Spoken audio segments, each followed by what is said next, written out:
దేవుడు సర్వ మానవాళి కోసం చేసిన చట్టమే తన మాట, తన వాక్యం, తానిచ్చిన శాసనం. ఏమని? పాపము చెయ్యొద్దు నాయన, నువ్వు పాపము చేస్తే చావక తప్పదు. మరి ఇప్పుడు పాపము చెయ్యని వారెవరు? రోమీయులకు రాసిన పత్రికలు అంటున్నాడు 3వ అధ్యాయంలో, ఎవడు నీతిమంతుడు? ఎవడైనా ఉన్నాడా? ఎనిబడి? ఒక్కడు కూడా లేడటండి. రోమపత్రిక 3వ అధ్యాయం 23వ వచనం, ఏ భేదము లేదు, అందరూ పాపము చేసి దేవుడు అనుగ్రహించు మహిమను పొందలేకపోతున్నారు. పైన ఒక మాట అంటారు చూడండి, నీతిమంతుడు లేడు.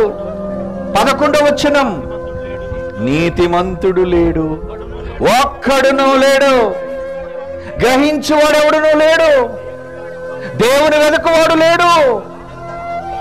అందరూ త్రోవ తప్పిపోయారు, అందరూ త్రోవ తప్పిపోయారు, పనికి మాలిన వారైపోయారు అంటున్నాడు దేవుడు. మేలు చేయవాడు లేడు. అందుకే అందరూ పాపము చేసి దేవుడు అనుగ్రహించు వరమును పొందలేకపోతున్నారంటే అందరూ పాపులేనా? అవును, వీఆర్ ఆల్ సిన్నర్స్. మనం అంత పాపులముగా మారిపోయాం. అది మాట చేత కావచ్చు, చూపు చేత కావచ్చు, ఆలోచన చేత కావచ్చు, క్రియల చేత కావచ్చు, నడకల చేత కావచ్చు, ఏదైనా కావచ్చు. మనమంతా మన పనులలో నేరస్తులం, పాపులం.